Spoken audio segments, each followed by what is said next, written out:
Hello again for the second time, everybody. And then there were two. We're still getting everybody transferred from the previous chat that was not on this channel back onto this channel now. So, bear with us. We promise it's just people, internet, Google, technology. We're writers, not... Oh, look, Emma. Okay, so we're live, Emma, just so you know. Okay. Half of us are here now. And we're just waiting for Kelly, who is restarting her computer because of internet problems and just Google locking her out. Google did not want to let her in. In the meantime, welcome to the final chat of the Season 1 WordNerds. Season. I should have said Season 1 to the end of that sentence, but anyway, this is supposed to be our last live chat before our 2-week hiatus. During the hiatus, I just want to remind you guys, it is 2 weeks long, but we will be putting up a video probably around the halfway mark telling you some giveaways that we're doing, some prizes. You can enter for the chance to win a prize right now if you go into the description of this video. There's a link to a survey. It's really, really simple. It's like maybe 10 questions, and it's like... 8. Oh, 8. See? Less than 10. Yeah, and it's just like super simple, like, how did you hear about the WordNerds? What's your favorite day? Do you have recommendations? Like, super easy. So if you want a chance to win stuff that will be announced later, but, you know, some critiques might be up there, maybe some WordNerd swag, just... Signed books. Yeah, you never know. You never know. It's going to be really good stuff. But we'll announce that during the hiatus, so we're not going to completely abandon you. We will also have an incentive for anyone who takes the survey and wants it. We'll have a little badge.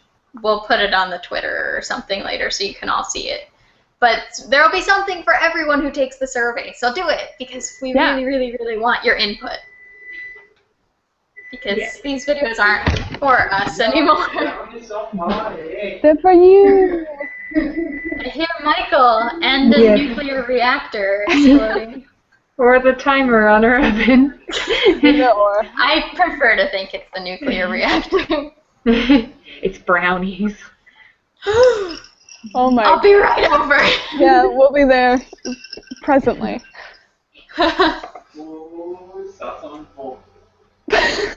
You should bring some for all of us. WordNerd brownie virtual party. I have brownies in my house. See, that's not fair. I don't have any brownies. I have brownie mix, but I botched the Jell-O, so I'm not sure. Brownies are not gluten-free, so you couldn't eat them anyway. Yeah, no, I just smell them. Mm-hmm. Waft it. Yeah. And then sit with that thought and be like, remember what those used to taste like? Those were nice. Those were the days. Could you, like, hold them in your mouth and spit them out, like, as long as you... No, because then you'd probably swallow the juices. Yeah, it'd be bad. It'd be, like, worse. I can't even touch bread and then, like, touch a pretzel of my, like, gluten-free pretzel to eat. Mm-hmm. Dietary restrictions. How dare you? Let's see, 3 people are watching us. I'm definitely one of them. Anybody else? Maybe Kelly. I'm not one of them, because my internet can't handle any extra windows being opened right now. Oh, I think it's Hannah and Dana. Hi, Hannah and Dana. Thank you for being here. Hannah and Dana. This is basically what our post-chats look like. All over the place. And our pre-chats. And our pre-chats. From our fingers. And Tim, he's already done the survey. Thank you, Tim. Yay. Bless your heart. That was a very southern thing to say. Yeah. If you want to let us know in the comments or on Twitter or on Tumblr or on anything what you would like to be entered in for, if you would be interested in the incentive for everyone, just let us know how you would like that. Just tell us what you thought of Season 1, and now that we're coming to an end of nearly a full year, it's a little short of a year, but, you know, it's almost a year. What have been some things that you guys have liked? What do you want to see more of, if you have anything like that? If you hated us, I want to know. You can tell me specifically if you hated me. I won't take it too harsh. I'll cry a little bit. I'll just cry all night about it. Yeah, just for like a couple nights, and then I would find ways to improve. Yeah. Just like when I get my books critiqued. Yeah, just cry for a little bit, and then it's time to suck it up and fix it. Things. Kelly! Yeah, maybe she'll come on. Google should be nice now. It's given us enough of a hard time tonight. But she wants everybody to know she's not forgotten about you while she's been not live with us. In the last 10 minutes. Will she remember me? Maybe. We'll have to see. It's debatable. Well, I'm just going to do a big introduction for what this live chat is actually about in case we have people, starting to really tune in. Hello, Word Nerds, and welcome to our Sunday live chat. This chat is about endings, and it's going to be the last chat we do before our 2-week hiatus. Want to make sure everybody realizes that we are on hiatus for 2 weeks. We'll still be posting things on Twitter, sending you back to older videos that we love to remember each day. And tonight, I will be doing the Ice Bucket Challenge live at the end of this chat, so you're going to want to stay around for all of it if you want to watch me pour not one, but 2 buckets of ice water on my head. Why am I doing this, you might ask? That's a really good question. Basically, if you haven't heard about the Ice Bucket Challenge, it's a challenge to raise awareness for ALS, or Lou Gehrig's disease, which you can find more about if you go to alsa.org. Look at that. I know stuff. Letters.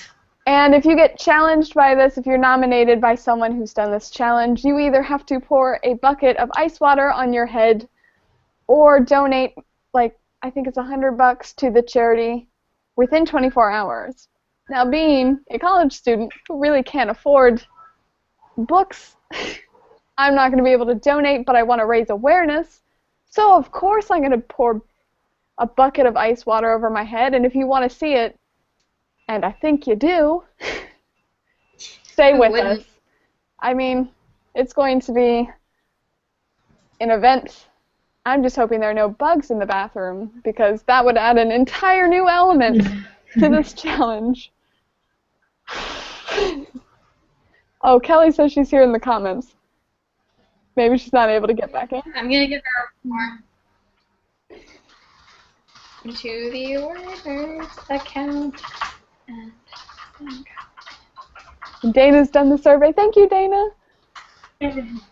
But anyway, tonight's chat is about endings. What better way to end Season 1 of the Word Nerds than to talk about how to appropriately or successfully, hopefully not as disastrously as this has been, end your book or your series or your YouTube season. We're off to a great start so far tonight.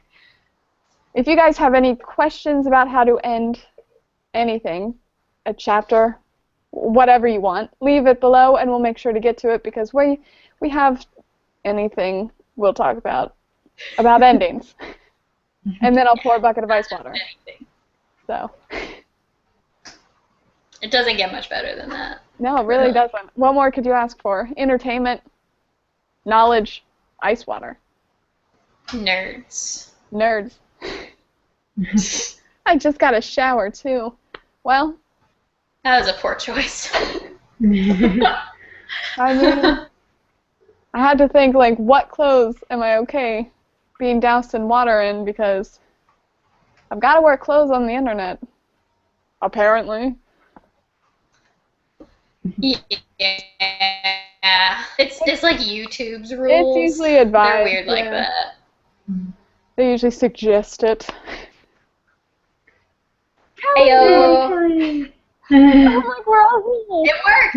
I'm so glad it say worked. something. Oh no, I can't hear you. I can't hear you at all. Me either. Well, we're almost there. We can see Kelly. Hold on a second. I think my dog is eating trash.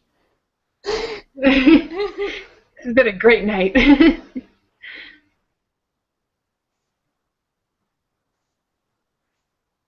I accidentally muted you. Oh, I did it again. Sorry. I'm drying down. I'm not going to judge it this time. Is it all working? Are we all here? Kelly's here.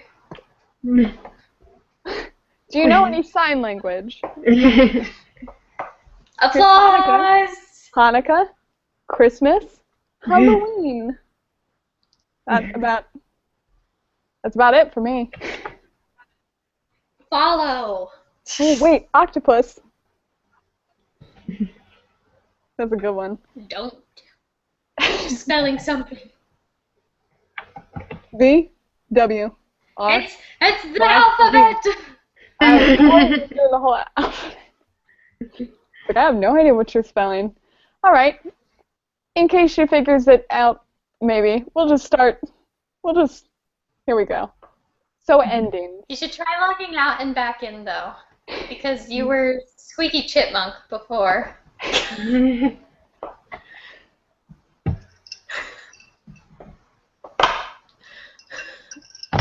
WordNerds love technology. It's the best. Endings. Yeah, endings. We have a question already. Thank you. Thanks. Books R Us, the end of the book series she's working on.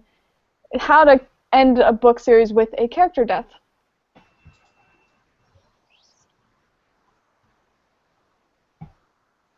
That's a good one. If it's the main character, I think you have to be careful with killing off, right at the end. I think you might have to give the character and other characters around them more time to breathe after that death. Like we mentioned in last week's chat about killing characters. It could be the safer option. Otherwise, you just end on a death, and it's like Romeo and Juliet. Yeah. Yeah. It's like, wait, what happened? They're both dead? All right. Okay. That's a bit extreme. Conversation could have fixed this. For real. Like a week. You're 13 years old. Calm down.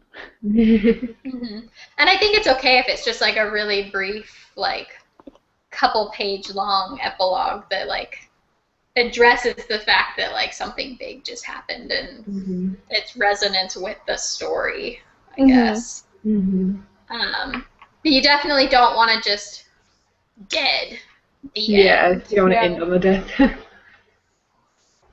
Might be a little abrupt of an ending.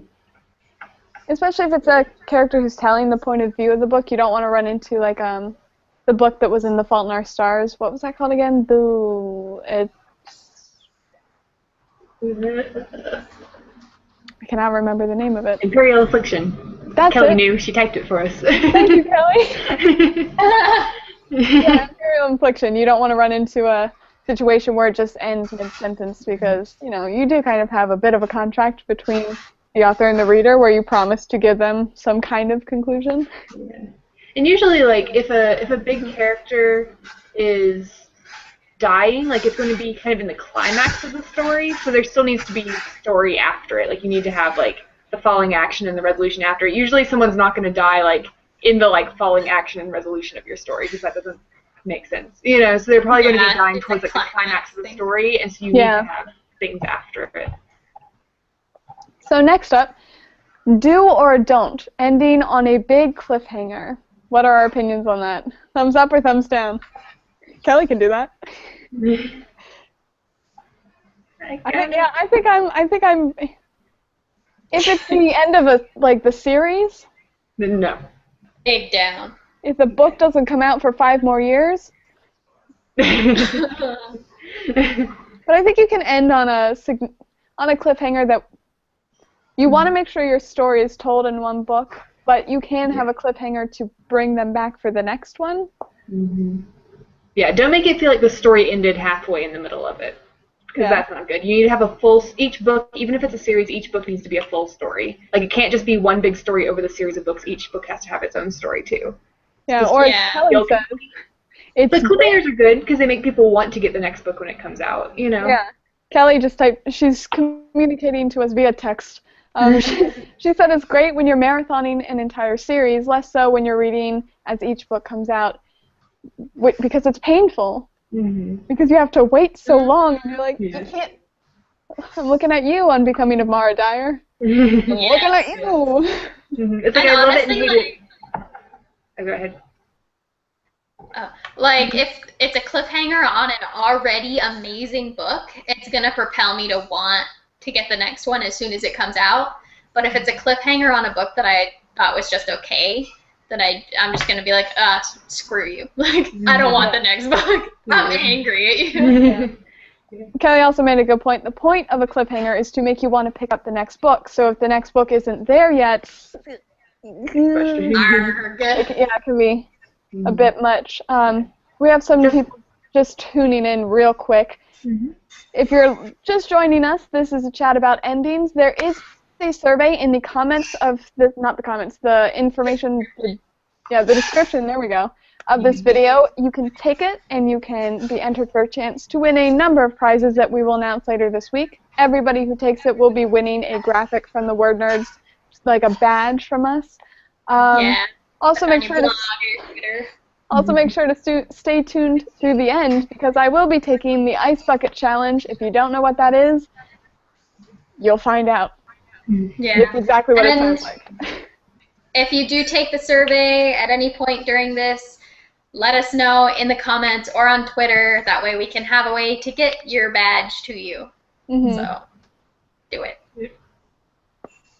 So you were saying, Emma, I'm sorry I interrupted you. No, I was going to say, it's definitely like a love-hate relationship, because, you know, it's frustrating because you want to know what happens next and the book maybe isn't out yet. But I think it also is good even when there is a wait between books, because it gives you something as like a fandom to think about and to discuss and to talk about, you know, which is really fun. Like, that was one of the fun things about the Harry Potter fandom, was talking about what was going to happen in the next one and how things were going to resolve. So it is a good thing. It's hard as a reader, but I think it's fun. It's fun to have a cliffhanger to wonder about.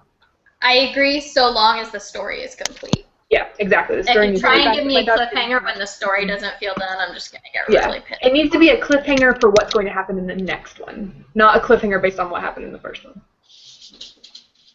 Yeah. Well said. Needs to be like, oh, I wonder what's going to happen in the next one, not I wonder what just happened in the first one. What the heck does this mean? We lost Erica. She's hiding. She doesn't want to dump ice on her head. Yeah. She's like, I'm out of here.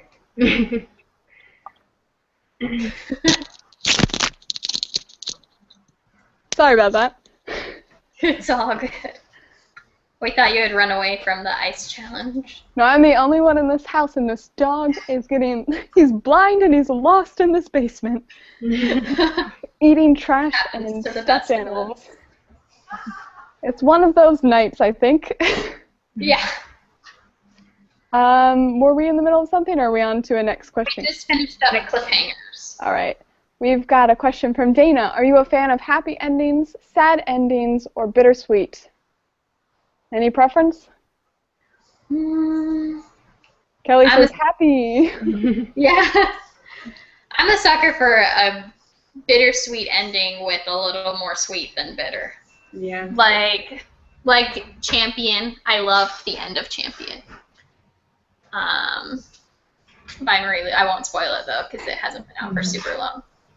I like happy endings as long as they're realistically happy and not just like you run a risk with happy endings to be like overly cheesy, like, and they all lived perfect forever. I like the endings that's not so resolute. Psychological damage. Yeah. Like, and I won't spoil this, but the ending of Ignite Me doesn't end so concrete and this is exactly what happens after the book ends. It kind of leaves it open to interpretation. It's like wow, a lot of stuff has to happen from here. Yeah. Like Kelly said, she likes it happy but open-ended. Kind of like you don't know exactly what's going to happen next. They don't spell it out for you and after this, they're going to go do this and live like this, and I like that. I think that helps keep the characters real. Is like if they have like you look at it and you know that they're gonna keep living. Yeah, exactly. That. Yeah. Yeah, I kind of like bittersweet. I like to cry a little bit, you know, but also like feel happy in the end. I think I said this last week, but I just think like the main thing is just like making sure the ending is hopeful still. Like even if it's sad, even if like someone dies, like there needs to be hope at the end of it. It can't just be like they're dead and it's like 1984 where it's like they're dead and there's no hope and there's no way to break free of this government. That just sucks. You know? Kind of like, well, I think to have like some hope there that like things can be. It gets better, worse, things can be kids. better. There is no hope ever. Yeah. Yeah, it's good to be like, you can have a sad ending and still have it, like, have that, to use a Hunger Games reference, a spark of hope. That kind of is like, it's sad, but I feel like things could get better. Maybe not in this book's time, but like beyond those characters' life. Yeah. Because theoretically, that world continues to exist outside of what you've written. Hopefully. Yeah. And that's like realistic. For me, it's like not realistic to be like, and in Katniss's lifetime, everything becomes perfect. You know, like that's not realistic. But to say like in her like children or grandchildren's lifetime, things will get better is realistic. Yeah. Like, when I first finished Harry Potter, it was like, oh, how wonderful, his story is over. Yeah. And, like, I just never thought about, like, oh, I wonder what Harry's doing with his children and stuff for years. Because it was like, oh, well, it was so neatly tied up that, like, I knew everything was going to start over again, and his kids were going to go to Hogwarts and get sorted into Gryffindor, and then Voldemort would chase them. Yeah. Thank you, Hannah, for taking the survey. Yay! Survey's in the description. If you haven't taken, it's like 8 questions. It's really short. It should take you like 5 minutes. The least painful survey ever. There's no right or wrong answers. Yes, there is. Yeah, if you say you hate us and we're terrible people, that's the wrong answer. Yeah, we will make that face.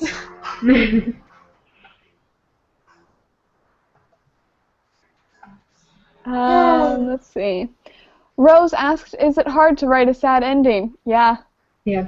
Yeah. I love it. I'm really bad at writing happy endings. I just want to, like, kill everyone at the end. Like, no one gets a happy ending! See, I think I'm one of those people who writes it too happy and then I have to go back sometimes and make it worse. Because I don't want my... Oh no, Kelly's giving me a face. Is that not true?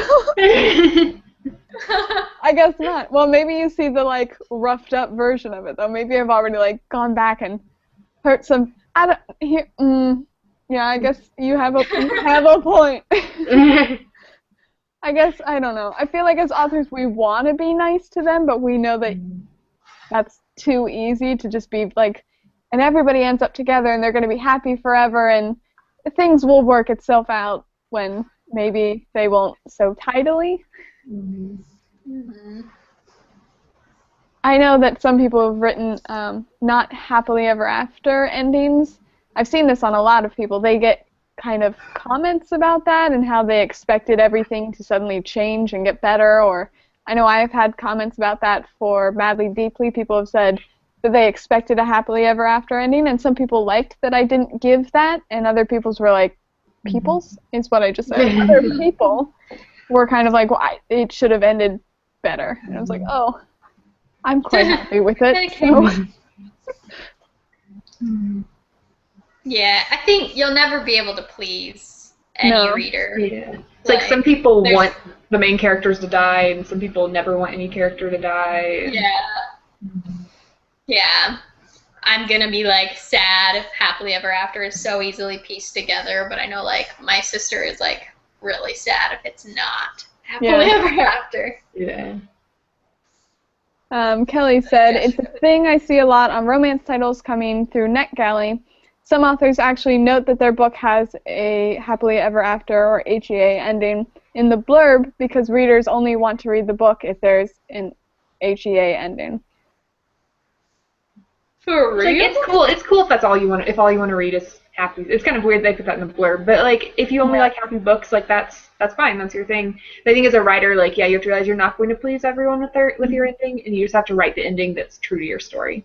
I think that's the key to any advice you could ever give about writing, not just like an ending, but anything, but specifically an ending. If you're writing an ending to please your readers, you're not going to be happy with it. It's not going to come through as something that's realistic or true, or you write the best ending you can for the characters, the one that feels like as honest as possible, and then hopefully people will enjoy that. If not, they're lost. And I feel like a lot of books you can kind of tell whether the author's going to make it like really sad or happy or bittersweet based off the tone of the whole book, you know? So in some ways, readers do kind of have a warning. You know, like reading Madly Deeply, I could tell like how it was going to, you know, like I was like, this is not going to have a perfect happy ending, obviously. Like it wouldn't tell the book is like darker or lighter. It'd be a very hard one for me to write a happy ending to. What do you want me to do at this point? Yeah, without like defying even more laws of science that I already have. Like resurrection and stuff. It would be, you know, it would have crossed into the realm of unbelievable, in my opinion, even though there are, you know, ghosts and stuff in it. I feel like it would have crossed that line to like, really? This is happening now? Sure. Yeah. And I think, too, like, we can apply this advice to writing books generally. Like, you shouldn't be writing a book for your potential future audience. You should be writing a book that means something to you. And I used to not completely get what that means, because I would just, like, have a good idea and write it. But with this manuscript I've been working on this time, it, like, means a lot to me, and it's very personal to me when I, like, look at it the way I've written it. And I think it shows, like, that kind of book is way, way, way better than a book that you just wrote to write a book to give to people. Like, your ending is going to be something sacred. Impressive. It should be something like you're nervous to share with other people. If you're just going out on the streets and be like, everybody read my book. I mean, that's like good, and I'm envious of your confidence, but, you know, it should be something that feels more like close to you. Personal, like you're giving a part of you. Like someone reading your diary. Like it should be that level of like, I'm really anxious for you to read this. Not injecting yourself into it, but something that means that much to you. That's like, if someone read without your permission, you'd get upset. Yeah, and that's not to say that, like, if you don't feel, like, crazy, crazy, crazy passionate about the story you're working on right now, that you should stop it, or that, like, your ending is awful because you don't feel like that. Because I think sometimes it takes revisions and it takes a lot of thinking about it for those feelings to come out. And for you to recognize that that's what you're feeling about the story. A lot of nurturing. And a lot. Like, it's like your baby.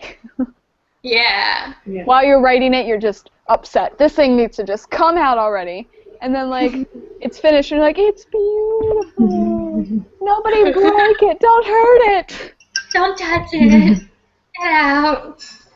We have a comment from Rose. She had a question because her compy, reference to you, Megan. Do you understand that reference? Computer. Oh, okay. My compy? I always call my computer a compy. Deleted her sad endings, and she had to rewrite them. Yeah, back up your work. Here's your James weekly reminder to back up your work. I lost a lot of chapters for Insight. I lost 30,000 words for the manuscript I'm revising. Back up your work. It's the worst ever. Bless you, Kelly. I saw that. Worst. Bless you. That was good. Let's see. So endings, in my opinion, I feel like endings are harder to write than beginnings. What do you guys think? Which one's harder in your opinion? For me, it's definitely endings. I really, really, really like beginnings. I could crank out like 400 beginnings and be satisfied with that. Kelly is nodding. I think she feels the same. I feel like I've started so many books and come up with so many books that it's... I agree with you.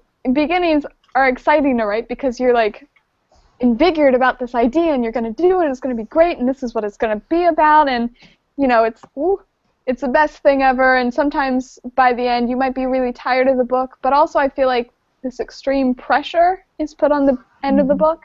It's also in the beginning. You know, the first page is the first impression you get, but if everything up to that ending has been good and the ending just kind of sucks, then I think the whole book is just like womp womp womp. Because honestly, when you finish a book, yeah, like the ending is what you remember the most. Yeah. I've had books that I love reading, or series that I love reading, Allegiant, Divergent, but then the ending just kind of ruins everything for me. Yeah. And I can't... How I Met Your Mother did that. I can't watch How I Met Your Mother anymore. Yeah. Because the ending ruined the whole story for me. Right? I just... Beginnings, I can get past a poor beginning, because I'm like, okay, you're just starting off, you got to find your pacing. I can, it's more excusable in my opinion. By the end of the book, you better have everything down. I don't want to. It's just I think you've invested so much time at that point that if the ending lets you down, it's really disappointing. But if you just pick up a book and the beginning's poor, you don't even have to continue reading it at that point. But endings, you'll have people who've read it and are like, this is not okay with me. I'm upset. So how do you guys come up with an ending that doesn't fall flat? I think a lot of plotting. You have to think about your ending before you really start writing it, but also know that you don't have to stick to exactly that and adapt with your characters. But I think knowing where you're headed when you start writing, either a book, like a single book, or a series, is really, really, really helpful. Like if you know where they start and where they end, even if you know nothing else in between, I think these are good starting points. Yeah, you need to know like where your characters are going so that you can develop them appropriately. We got, I think, something from Kelly, yeah. With Mortality, which if you guys haven't read, Kelly's book, Kelly Sheridan, Mortality, find it on Goodreads and Amazon and Kobo and Barnes & Noble. Go buy her book. Everywhere. With Mortality, she knew one character's ending right from when she came up with the character itself. With the other, she just kind of let the character guide her more to the end of the story. Which one's Savannah? Which one's, is it Zara, or is it the other one? Is Savannah the one who guided you? Yeah, Savannah is the one. I could tell, because she is bossy.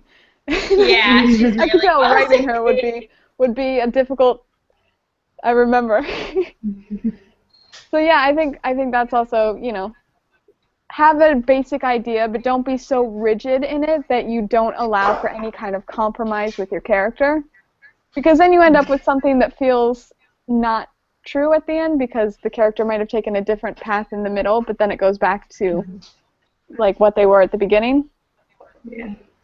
So I do like, even though like I do have some issues with the epilogue for Harry Potter, I do like that she rewrote it, because she always talked about, while the series was coming out, she talked about how she wrote the epilogue back when she was writing like the first book or something, and so she knew how it was going to end, but she ended up rewriting it before the book actually came out because she realized it didn't quite fit the story. I think she said the original epilogue was really detailed, and then she realized it was like too much detail about their lives and getting like too like, this is exactly how their lives are now.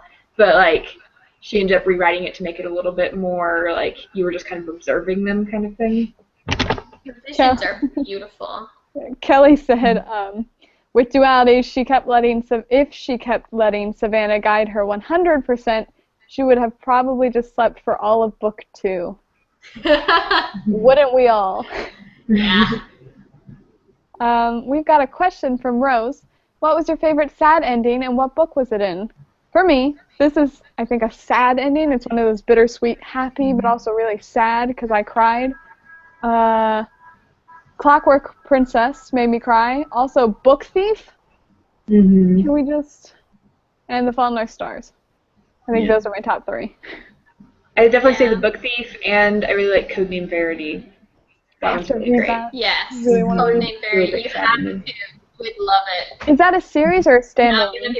It's a standalone. There's a companion book, I think, but it's about different characters. Gotcha. Yeah, I read the companion book too, and it was good, but not as good as Codename Verity. I haven't read it.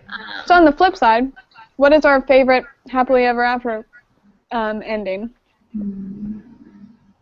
I think I quite liked Under the Never... wait, no. Wrong one. Yes. Oh, no, that's a good book, too. Still Blue. Yeah. And also these broken stars. I was like, the cover is like this, and they're reaching. I liked that ending quite a lot. I really like the ending of For Darkness Shows the Stars, which is like a dystopian retelling of Jane Austen's Persuasion. Kelly gave me that book, and I loved the ending, but I also wish that there was more. Like, I felt the ending, it was just like starting to ramp up, and I was like, yes, yes, yes, and then I was just about to start sprinting. But that's a good happily ever after. Yeah, I'm trying to think. The Bitter Kingdom was a happily ever after, right? I remember quite enjoying the end of that one. Good ending, yeah. I didn't like most of the beginning of book 3, but the end was good. It was really slow. The end was really good. Yeah, I just felt like it could have been a duology, and they just wanted a trilogy. Yeah. But the ending was amazing. I really like the ending of Cruel Beauty by Rosamund Hodge. It was like a little bit confusing how things worked out, but it was a really good ending because it was kind of surprising. Like, you almost weren't expecting a happy ending, and then it did like turn happy at the end, so it was really cool.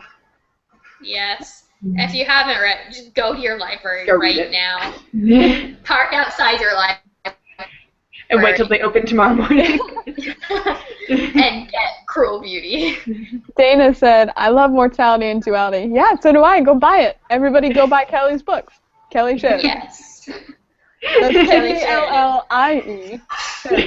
Kelly can't talk today, so. She can't protest this. We can talk up Kelly all we want. Let's talk Kelly's books. Kelly's books are so good. Buy them. So I remember when we were talking, we were emailing back and forth as she was finishing it, and I was also recently talking to her in Site about this. Endings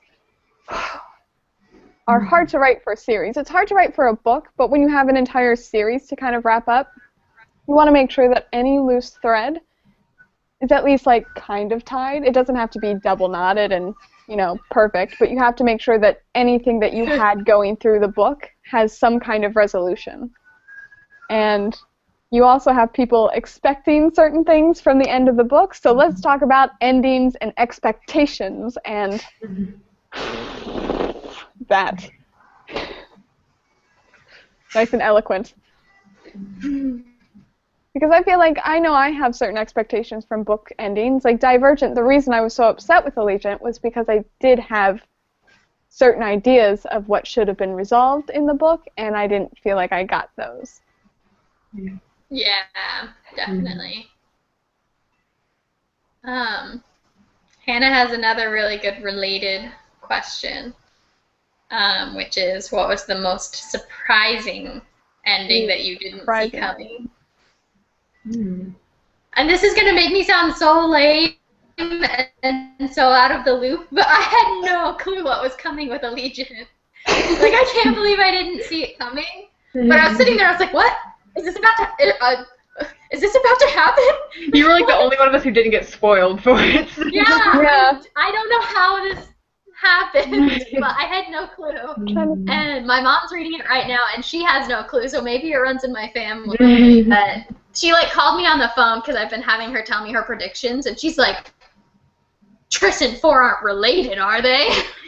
You are nowhere close, Mom. Oh, so close, though. So close. Yeah. So close. I think, what other good endings? I really think I was surprised by the ending of the entire last book of Ignite Me and the Shatter Me series. Yeah. Surprised me in a very good way. And I think the 5th wave ending surprised me. I can't remember specifically what, but I remember reading it and being like, oh, this? They're like running and things are blowing up. Yeah. And she meets back with zombies, right? Yeah. The next book is coming out, I know. In a month.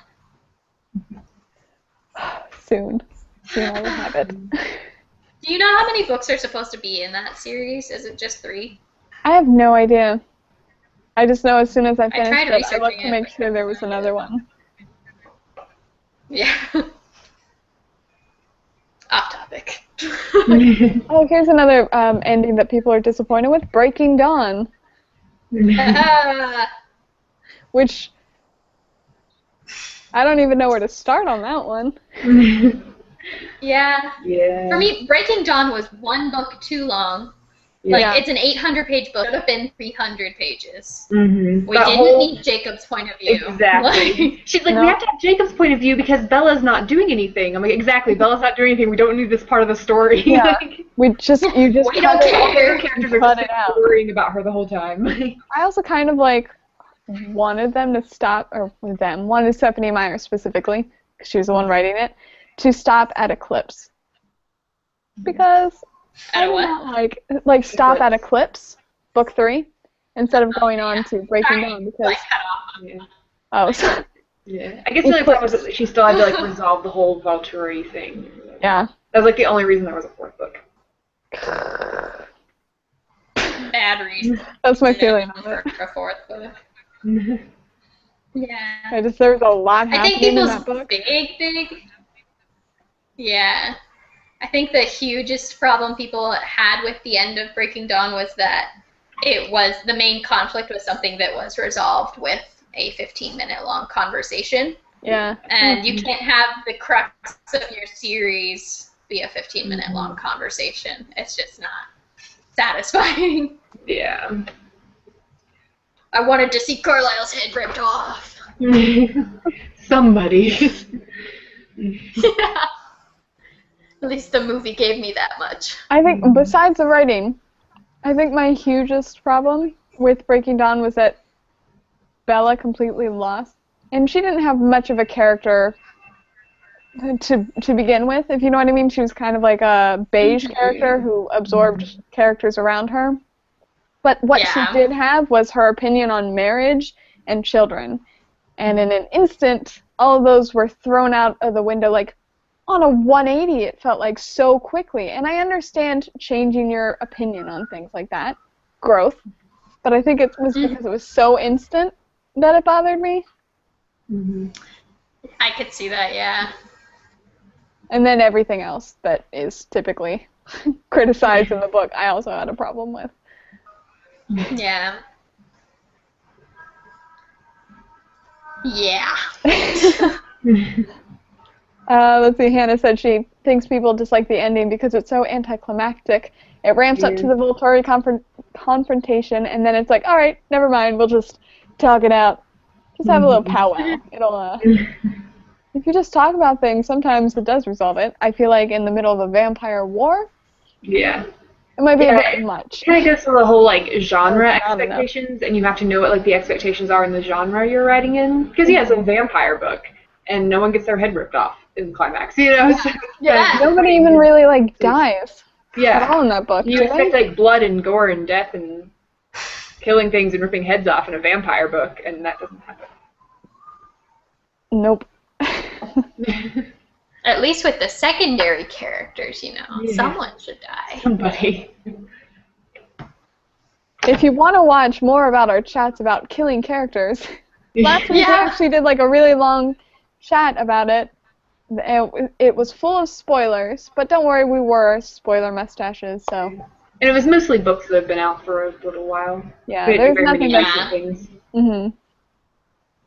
Allegiant was probably like the most recent book we talked about. Yeah, but everybody had their mustache on for that, so. Yeah. There was no surprise. Suddenly you're spoiled. Suddenly, a spoiler.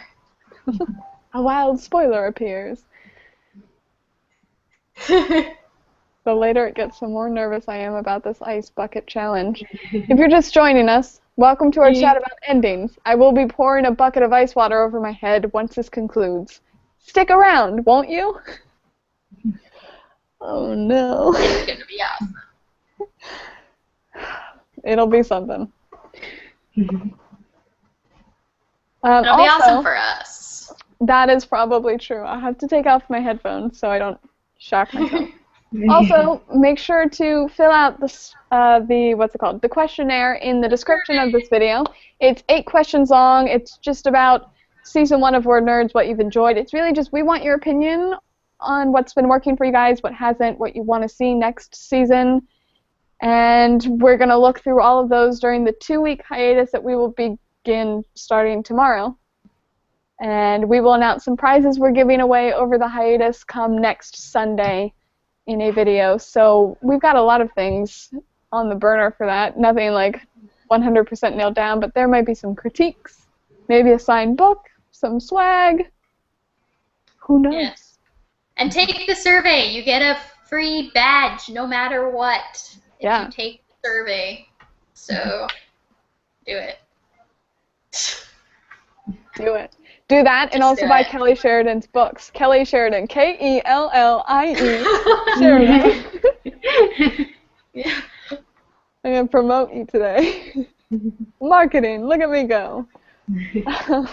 This question's from Hannah, back onto the topic of endings. What do you say about the advice to write a strong story arc, begin with the end? I think there's something to that. I think you have to kind of know where you want to go.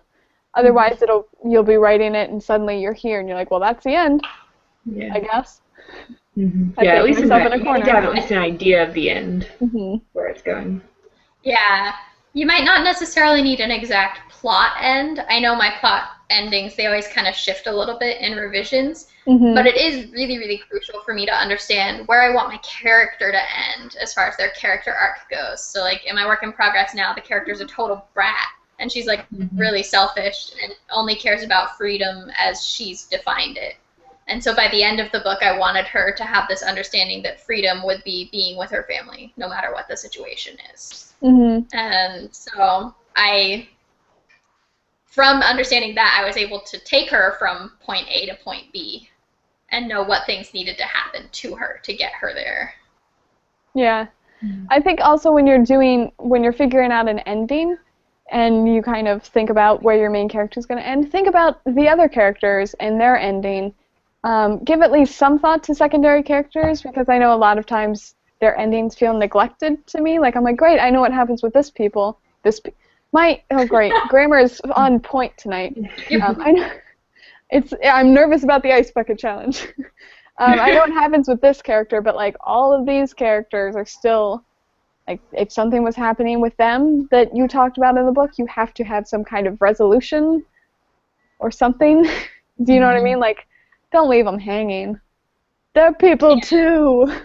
Secondary characters are the main characters of their own stories. Like, you should be able to do a novella about all of your secondary characters. Yeah. Yeah.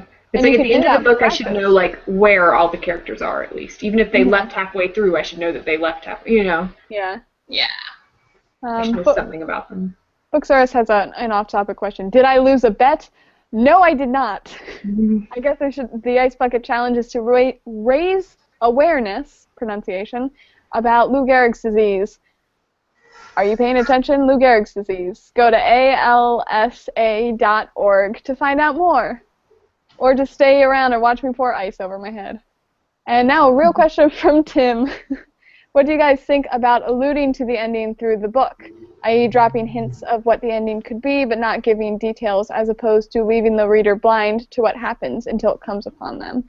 I'm all for foreshadowing. Mostly because when I learned that word in 6th grade, I was like, this is my favorite thing ever. Foreshadowing. It sounds awesome. It is awesome. Yeah. But don't do it with a heavy hand. Like, at least for me, like, guessing the ending is part of the fun of reading for me. Like, I like being able to, like, try and guess at what's going to happen and what's coming. So I definitely like to have some sort of clues so that I can do that.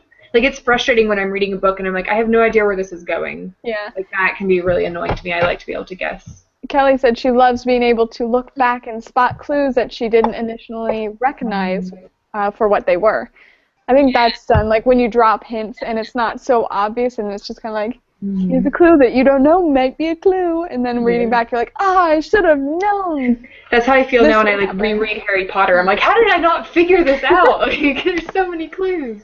But she does a good job of it. She does a good job of, like, hiding them in things that aren't important, you know?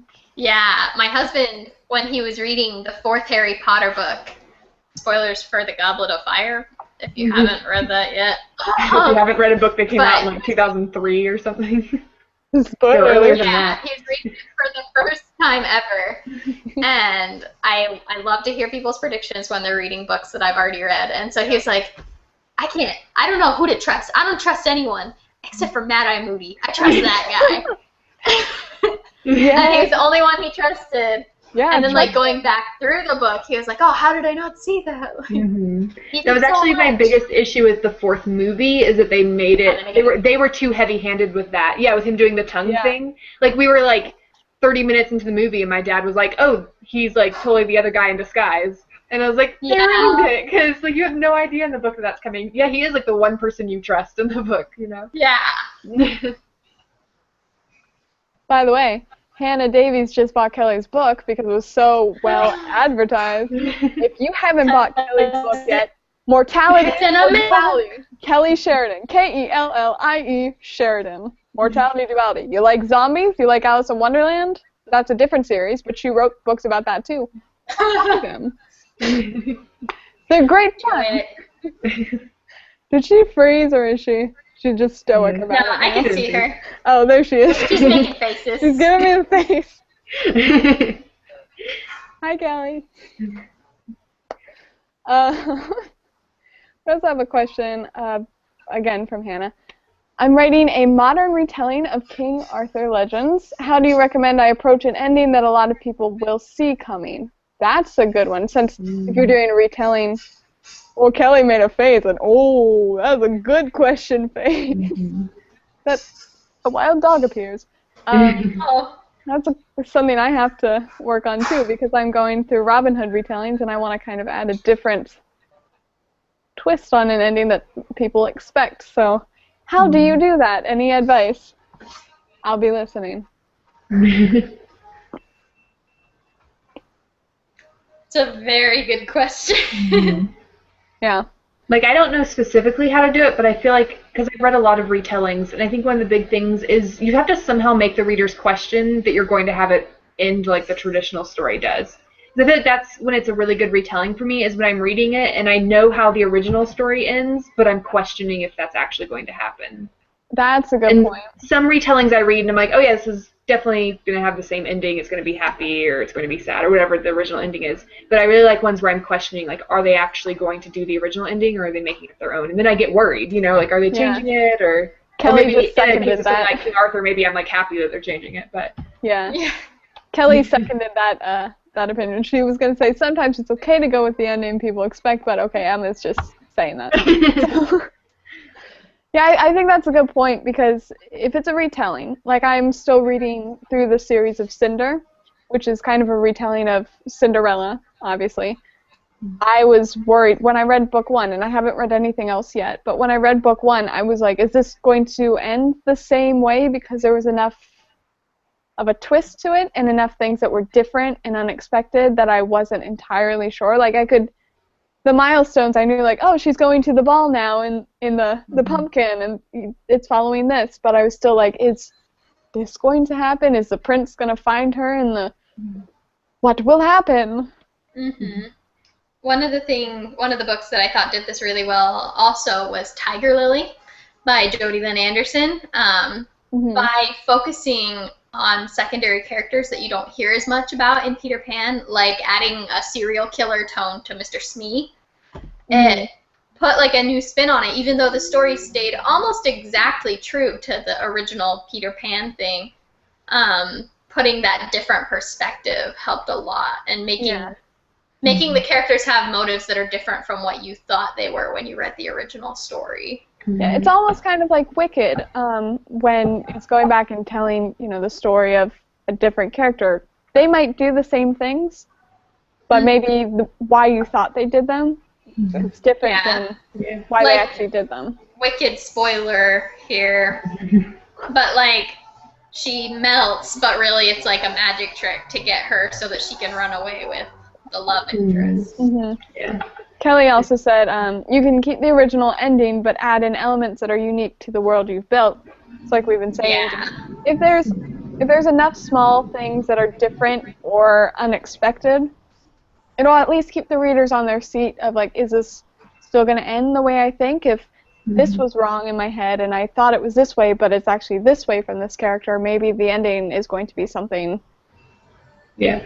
I'll be honest, like, with some books, even when I know how they're going to end, like maybe I read it before or something, I still get nervous and still get excited. Like, if the tension is done well enough, I still get nervous about it. Even if I've read it before and I know exactly what's going to happen, I can still get nervous about the bad things that are happening. So. I just rewatched Pacific Rim today, and I've seen Pacific Rim like 5 times. If you haven't seen it, it's a great movie.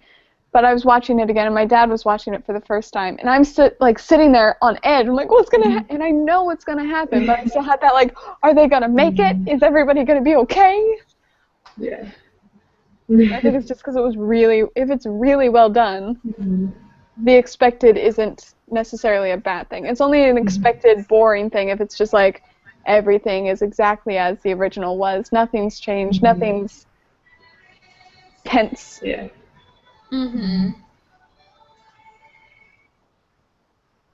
Let's see. Oh, somebody in here loved Wicked. Holla. Holla!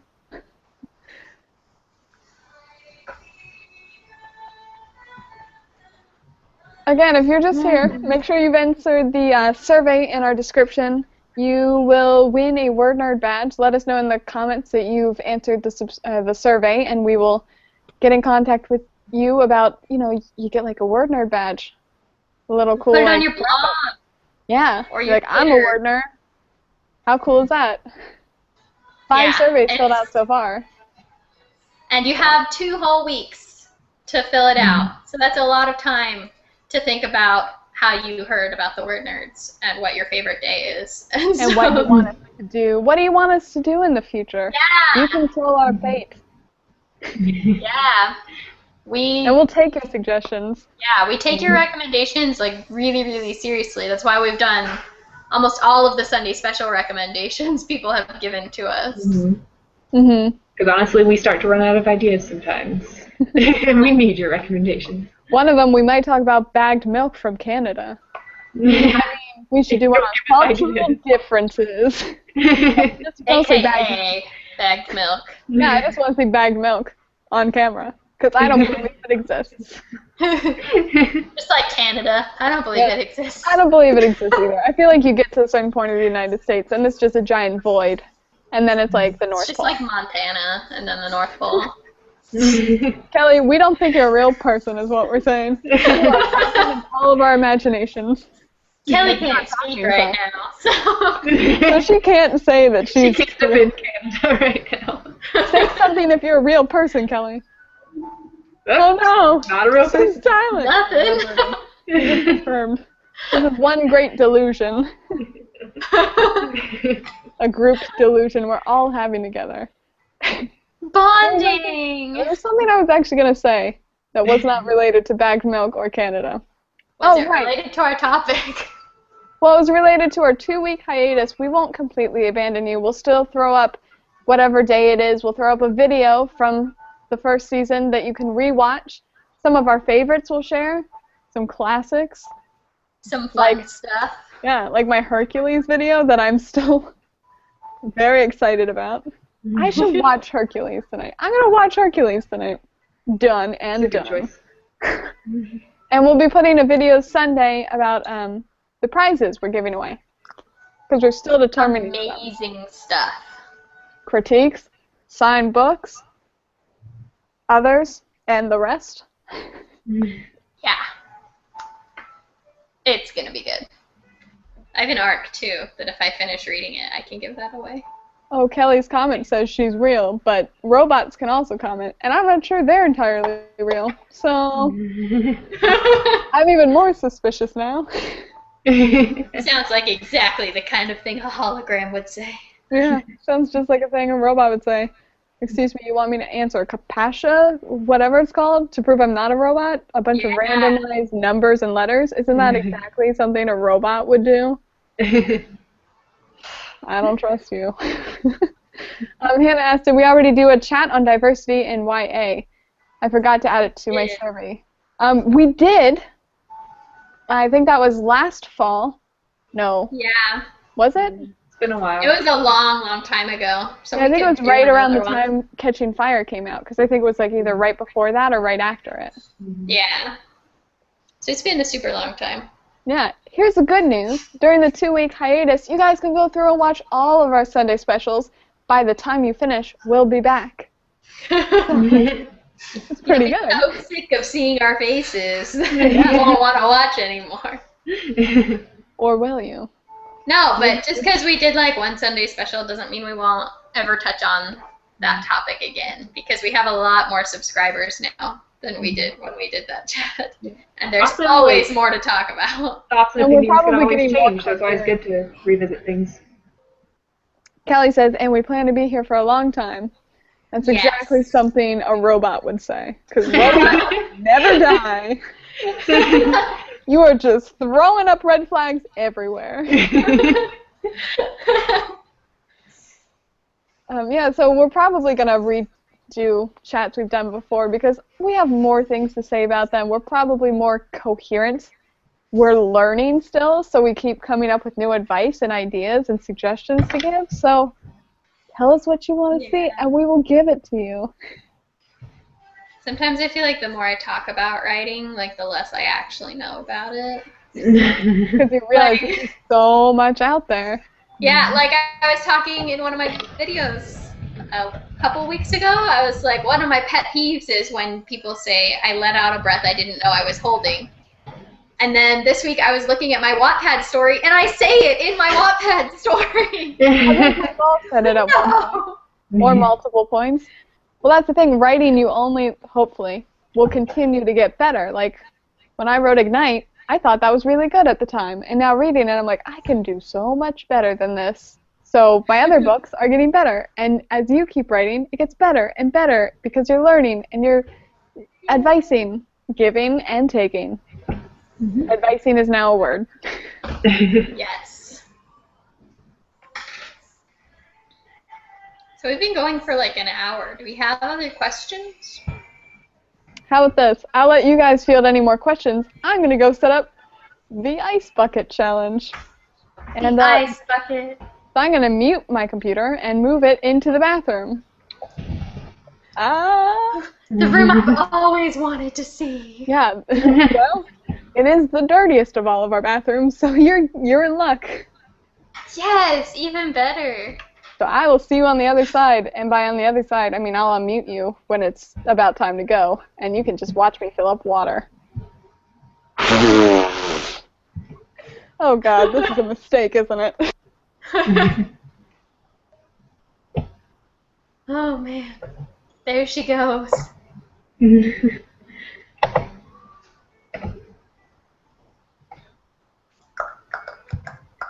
Rose did the survey. Thank you, Rose.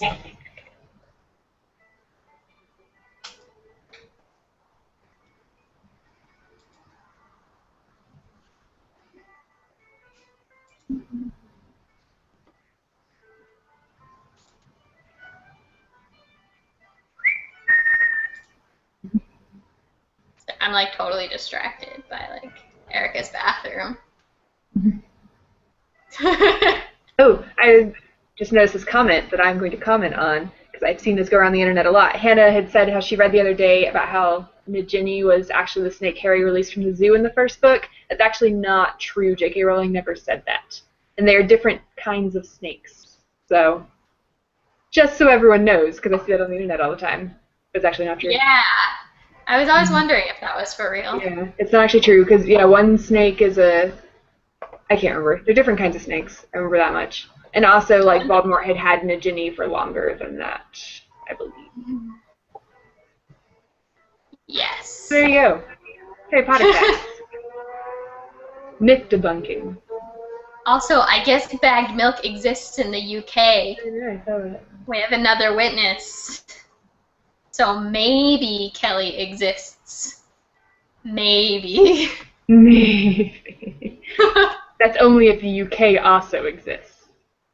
That's true. I've never been to the UK. Exactly. If So I haven't been there, not it might not exist. Kelly says she has, but if you're a robot. Kelly did live in Ireland, but we don't know if she's real, so.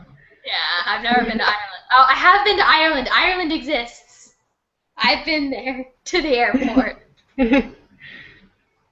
and to a gas station near the airport in Dublin. I've never left the United States, so I am in doubt of if there's anything actually in the world other than America. You should work for Fox News. Sorry, I shouldn't get political on here. Oh, brother. I am worried about this. My sister's getting me ice. I'm trying to figure out. I think she's gonna have to pour it on me. Yeah, I was gonna say I that's feel like I'm not gonna get the. reserved for sisters. She's gonna enjoy it too much, I feel. But, Kelly says we need elevator music in the background dun, for while Erica's preparing. Dun, dun, dun, dun, dun, dun, I can shimmy. dun, dun, dun. It's very echoey in here. I'm very worried about this. I'm very excited about this. Well, let's talk about Lou Gehrig's disease. I don't know much about it, but I do know if you want to find out more, you can go to alsa.org. You can donate, It's, you can read up on it. I'm pretty sure it's a degenerative disease, right? Mhm. It like attacks your muscles and organs. I have a friend whose dad died from it. So it's a really, really nasty disease. And this will just show you, here at the WordNerds, we care about charity. Yeah. So much so that I'm going to pour...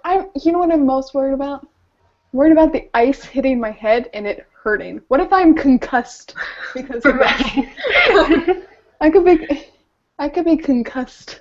How big are the pieces of ice at your How house? big are the Yeah. pieces of ice? Oh, good. She thought ahead and crushed them, so it's crushed ice. Very good, sister. This bucket That of won't ice. knock you out. Ooh, beautiful bucket of ice. Yes, I agree with what Kelly just said. If you have a charity that is really, really important to you, we want to know about it. So let us know, because we'll be looking for a new charity for Project for Awesome to represent in like 6 months or something, whenever it is. All right. I'm going to mute you guys and unplug my headphones so you can hear the mayhem. The mayhem. Hey. I'm worried about this. My headphone almost went in the ice. It did go in there. It did? Now you're super echoey. Oh, whoops. Hold on. There we go. Better? Yeah. Yeah? I'm assuming you said yes. Yes. Thumbs up. Okay. No. This is a bad idea. Slushy. Let's show this before. It's heavier than I thought also. This is going to be a mess. I can't really tip it too much or it will spill. This whole thing is heavy and it's filled with much ice. Go to alsa.org. I will try to be careful, Kelly, but I cannot promise you anything. At this point, no promises. This is for ALS. Disease. Wait. I'm very nervous about this. Don't hold it by there because it'll close on you. Oh, this is very wet. Okay, alright, here's what's gonna happen. Wait, am I allowed to put it on your head? I'm gonna have to kneel. This feels like an execution. This is a bad idea. Alright, before that. Hold on. Let me just. Here is my attempt. I'm not dying. Can you see yourself? Yes, I can see myself. Don't wait! I have the Ice Bucket Challenge. For Lou Gehrig's disease, I hate you, Reed, for the record. Okay. Ready? No, but... Wait, can I take off my leather shoes? Yes, you can take off your shoes. This is very anticlimactic. Someday season 2 will be over. My heart is beating so fast. Socks will just get wet. This really feels like an execution. It is. I'm nervous. I don't like the cold. It's a good challenge for you then. Yeah, well, this is gonna hurt. Hold on. It's just... Okay. 3. Wait, don't we count down? Don't count down. Wait, no, yes. Don't. No, I don't know. You need to scoot away from me. ALSA.org. Can you see me still? Yes. Goodbye, everybody. 3, 2, 1. No. Oh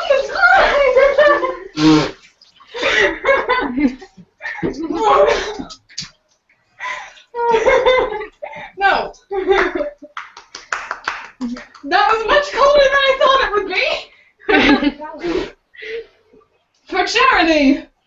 For charity. Oh, your socks are wet. I'm so sorry. Can you take this for me? Hold on, I'm very cold. No. Easy breezy, beautiful cover girl. Featuring No, Jess. as beautiful as I feel.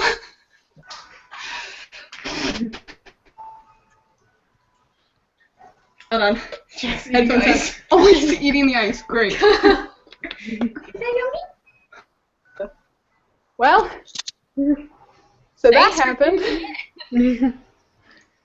How'd that look? It will live on the internet forever. My pants are much colder than you'd think. I was like, ice water won't be too bad, but no, it's really as bad as you think. But it's done. Finish. For charity. Anybody who's watching this and wants to try, I tag all of you. But I won't force you to do it because that was horrible. Well, what a better way to end the season. 2-week hiatus.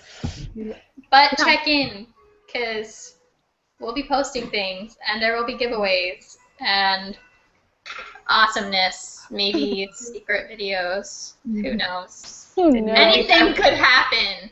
Just look what happened tonight, and we're not even on hiatus yet. Yeah. And I'm dripping. This is a bad idea. I should stand on something that's not carpet. And season 2 will start on the 24th, right? Yeah, we will be back on the 24th with new things that we're really excited about. I feel like a wet dog. Hopefully it's not that bad. You are a wet human. Hopefully you don't smell like a wet dog. Do I smell like a wet dog? That's a rude thing to say. I said at least you don't. Well, no, you didn't. She said yes. Oh, she said that. What a rude dude. Did you enjoy pouring that over my head? You are the devil. What fresh hell. All right. Okay. Any final comments, questions, concerns? Thanks for a great season 1. Yes. Yeah, thank everybody. Well, yes, I'm trying to, Erica. Thank you, everybody, for an awesome season 1, and for joining us both tonight and any other live chat you've joined. I'm glad you enjoyed. I see some comments like you watched it so late and live because of the ice bucket. Woo! So maybe this has to be. We'll do something crazy at the end. I would not Torture recommend ourselves every week. I would not recommend ice buckets. Just like as a preference, because it's going to be winter eventually, and it's I'm bad in California. It's never going to be winter. Oh, well, my butt is very wet from ice water. So how about you brag about how warm it is there again? It is very warm. It's probably warm outside still. Who knows? It's cold in here. But thank you, everybody who's joined us for tonight and all of our other live chats and, you know, our regular weekly videos. We literally could not be a channel without, well, I mean, we could be a channel. It just, we would not be what we are without you guys. And we love your comments and your questions and your suggestions. And we hope you will join us for Season 2 after our 2-week hiatus, because it's going to be so cool. It's going to be so cool.